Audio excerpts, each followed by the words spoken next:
I saw my CEO sunbathing. She smiled and asked, "Enjoying the view?"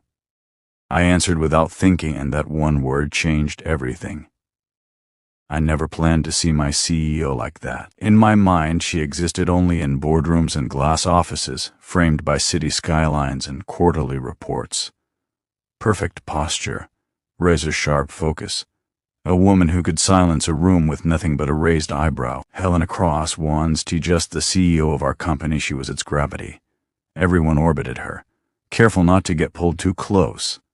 So when I stepped onto the private terrace of the coastal resort and saw her lying there, sunbathing, my brain stalled. She was wearing power.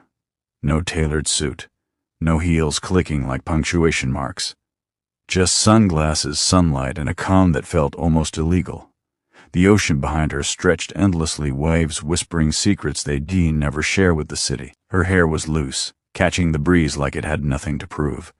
For the first time since I'd known her, Helena Cross looked human. I froze, not because I was afraid of getting caught staring, but because I could. To reconcile the woman in front of me with the one who signed my promotion letter 6 months ago without a smile. I turned around. I did. Maybe it was the exhaustion from the conference, or the way the salt air softened everything, including common sense. Or maybe I was just tired of pretending she did. To exist outside spreadsheets and meetings. She shifted slightly, as if she could feel my thoughts crawling toward her. Then, without opening her eyes, she said, calm and amused, "Enjoying the view?" My mouth moved before my brain caught up. The word hung there, naked, honest, dangerous. She opened her eyes slowly. Those eyes, sharp enough to dismantle executives twice my age, studied me now with something unfamiliar behind them. Not anger, not embarrassment. Interest. For a moment, neither of us moved. The wind carried the scent of sunscreen and sea salt, and the distant laughter from the resort below felt like it belonged to another world entirely. She sat up, unhurried, removing her sunglasses. "That is a bold answer," she said, "especially from someone who reports directly to me." I swallowed. "I can apologize." She tilted her head. "I did say you should." That was the moment I knew this trip was not going to be like the others. This company retreat was supposed to be routine. 3 days at a luxury coastal resort. Strategy sessions during the day, polite networking at night, a reward for high performers, and a reminder that we were all replaceable. But something about this place stripped away the armor people wore. I'd noticed it the night before: executives laughing too loudly, assistants speaking too freely, walls dissolving with each glass of wine. Still, Helena Cross had remained untouched. Untouchable until now. "You look surprised," she said, standing. She grabbed a light wrap and draped it over her shoulders, not to hide herself, but because she could. "I am," I admitted. "I did to think you came out here." "I don't," she replied. "Usually." Usually. The word carried weight. She stepped closer, barefoot on the warm stone. I became acutely aware of how close we were. Too close for colleagues, too far for anything else. "You work too much," she said suddenly. I blinked. "You are the one who—" "I know," she interrupted, smiling faintly. "I set the pace. Doesn't mean I don't notice who keeps up." That smile. God. It was the polished corporate one. This was private. Reserved. For me. "I should let you relax," I said, even though my feet felt rooted. "You should," she agreed. "But you won, T." I laughed softly, unable to stop myself. "You're right." She studied me again, longer this time. Not like a boss assessing performance, but like a woman deciding whether to step over a line she'd drawn herself. "Walk with me," she said. It was to the question. We moved along the terrace edge, the ocean sprawling below. Silence settled between us, comfortable and charged at the same time. "Why did you say it?" she asked. "Say what?" "You." I stopped walking. She did too. "Because it was true," I said, "and because you asked." She considered that. "Most people lie to me, I know." "That didn't scare you?" "It did," I said. "Still does." Her lips curved slightly. Good. Means you are still thinking. She leaned against the railing, looking out at the horizon. The sunlight painted her skin gold, and for the first time, I noticed something fragile in her stillness. Not weakness, something rarer. Loneliness. Do you know how exhausting it is, she said quietly, to be the smartest person in every room? I did answer immediately. I imagine it. It's worse when no one lets you forget it. She glanced at me. You don. I do, I said. I just don't remind you. Something shifted then. Invisible but real, she straightened. This does to leave this terrace. Of course. And when we are back in the city, you are my employee. I know. Her gaze lingered. But while we are here, the pause stretched, we're just two people who accidentally told the truth. The wind picked up, fluttering her wrap. I caught it before it slipped, my fingers brushing her wrist for half a second too long. She did pull away. Instead, she looked at where we touched, then back at me. That was dangerous, she said softly. So is asking me if I liked the view. She laughed, then quiet, genuine. It changed everything. Go, she said finally. Before I make a decision I can undo. I nodded, stepping back. Every instinct screamed to stay, but something told me the restraint mattered more. As I walked away, I felt her eyes on me. That night, lying awake in my room, I stared at the ceiling and realized something terrifying. I was just attracted to my CEO. I had seen her, and she had let me. Some doors once opened, never truly close. The next morning, the ocean looked calmer than I felt.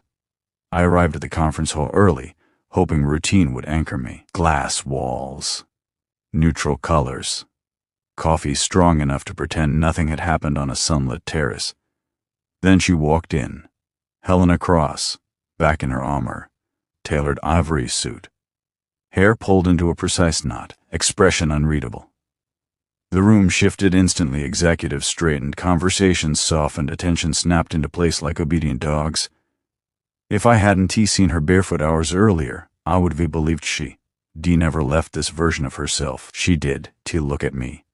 Not once during the opening presentation, not during the strategy breakdown, not even when I spoke, when she usually watched closely, evaluating every word. It shouldn't have bothered me. It did. I told myself it was professionalism, damage control, the line reasserting itself. But something else coiled beneath that logic, something dangerous and personal. By lunch, the air felt thick. People laughed too loudly again. Someone clinked a glass. Someone else mentioned tequila like a prayer. I stepped outside to breathe. The resort had hidden corners, pathways lined with palms, shaded alcoves overlooking the water. I followed one without thinking, my thoughts louder than the waves. You were avoiding me. Her voice came from behind me. I turned. She stood there alone. No assistants, no entourage, just Helena, sunlight catching the edge of her hair, eyes steady and searching. I thought you wanted distance, I said carefully. I wanted discretion, she replied. Those are not the same thing. The truth of that hit harder than I expected. We stood there, the silence not empty but loaded. A line stretched between us, visible only because we were both staring straight at it. This is a bad idea, I said. She smiled faintly. You did say that yesterday. Yesterday you weren't my CEO. And today I still am, she said. Yet here we are. She gestured toward a bench overlooking the sea. Sit. Again, not a question. I sat. She did immediately. Instead, she remained standing, arms crossed, not defensively but thoughtfully. I've spent my entire career making sure no one confuses access with intimacy, she said. People want proximity to power. They mistake it for connection. And you don't want that, I said.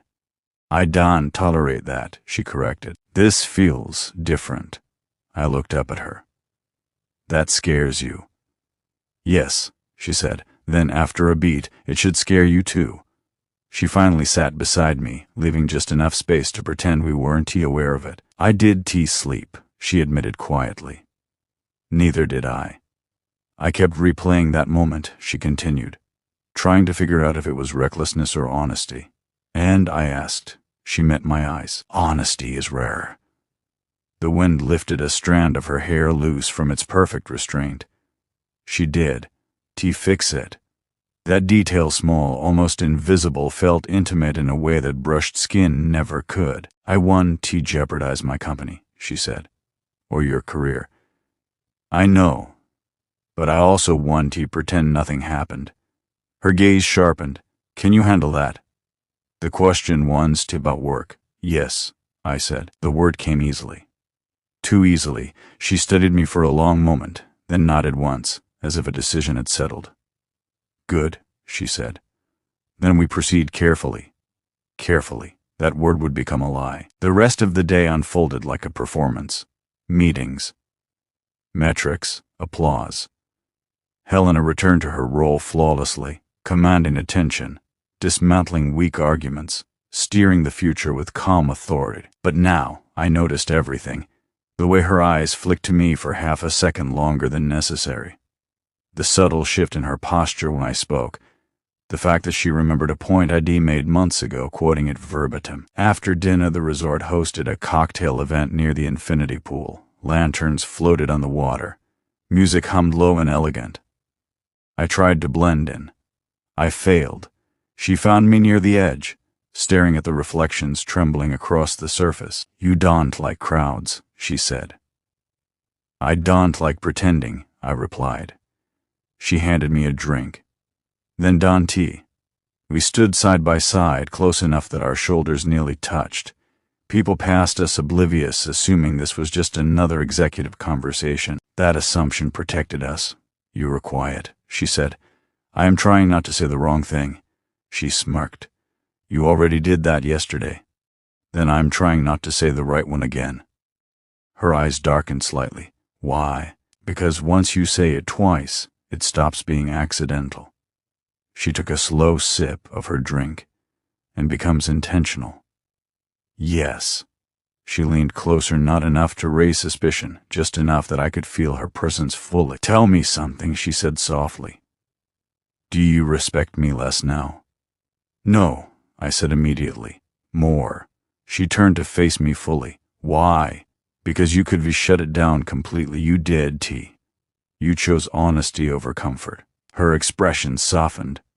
Careful, she murmured. Flattery can be dangerous. I am not flattering you. I know, she said. That's what worries me. A laugh bubbled out of her quiet, restrained. Walk with me. Again, we moved away from the crowd, down a dimly lit path near the water. The sounds of the party faded, replaced by the steady rhythm of waves. Rules, she said suddenly. I stopped. Rules? If this continues, she said, it does so on my terms. Okay. No secrecy that turns into shame. Agreed. No lies that damage trust. Yes. And if either of us says stop, we stop. I finished. She nodded, satisfied. Then she surprised me by reaching out not to touch my hand but to adjust my collar. A simple, professional gesture. Except her fingers lingered. Good, she said, 'cause I donned to lose control easily. Her hand dropped. The absence felt louder than the contact had. That night, I received a message on my phone. A single line. Meet me on the terrace, 10 minutes, no name, no explanation, just truth, arriving again. When I stepped onto the terrace, the moonlight painted everything silver. She stood near the railing, jacket draped over her arm, hair loose again like the night before. You came, she said. I always do, I replied. She turned, eyes steady, voice calm, but something in her restraint was cracking. This does make me weak, she said. Choosing this. I know. It makes me human. I took a step closer. That has never been your problem. For the first time, she did hide the smile. Neither has wanting, she said softly, just admitting it. We stood there, close enough that the space between us felt symbolic rather than real. Nothing happened. And yet, everything had. Because restraint, when mutual, can be more intimate than touch. As I left, she spoke again. Tomorrow, she said, things change. I paused. Better or worse? She met my eyes. Deeper. and I knew whatever line we'd been circling. We were about to cross it. Morning came with consequences disguised as sunlight. The final day of the retreat arrived quietly, as if the world did, to know what had shifted beneath its surface. I woke before my alarm, the echo of her words still lodged in my chest. Deeper. I dressed slowly, mechanically, as if routine could shield me from what waited ahead. Outside, the resort hummed back to life, footsteps, doors opening, the faint clink of breakfast trays. Everything looked normal. Awan's tea. The final presentation was scheduled for mid-morning, a decisive session. Investors dialed in. Futures discussed. Careers quietly nudged forward or sideways, and Helena Cross would be flawless. When I entered the hall, she was already there, standing near the window, reviewing notes on her tablet. She looked composed, distant, entirely in control. If I hadn't known better, I would have believed nothing had happened. She glanced up. Our eyes met. Nothing lingered. No smile. No flicker. Professional. Perfect. The meeting unfolded with surgical precision. Helena led it effortlessly, steering conversations, challenging assumptions, elevating the room. I contributed when prompted, keeping my voice steady, my expressions neutral. Inside, everything was loud. When it ended, applause followed naturally. People began to disperse, conversations already shifting to departures and flights home. Helena closed her tablet. Everyone, she said, calm and authoritative. Thank you. Enjoy the rest of your day. She turned and left. I waited, counted breaths, then followed. I found her not on the terrace this time, but in a quiet lounge overlooking the water. The space was empty, bathed in soft afternoon light. She stood with her back to me, hands resting on the window frame. You shouldn't be here, she said without turning. Neither should you, I replied. She exhaled slowly. I was hoping you'd say that. She turned. No armor now, no smile either. Just honesty, unfiltered and sharp. This ends today, she said. My chest tightened, but I nodded. I assumed it would. She studied my face carefully, as if memorizing something she would, to allow herself to revisit. You deserve clarity, she continued. Not ambiguity wrapped in charm. I appreciate that. She stepped closer. Say it anyway. I hesitated. Say what? What you were not saying, she replied. Before we choose sense over truth. I met her gaze. I didn't come here because I thought this would last. Her expression softened, just slightly. I came because I did want to regret being honest with you. Silence settled again, but this one felt heavier. Final. Helena nodded once. Good.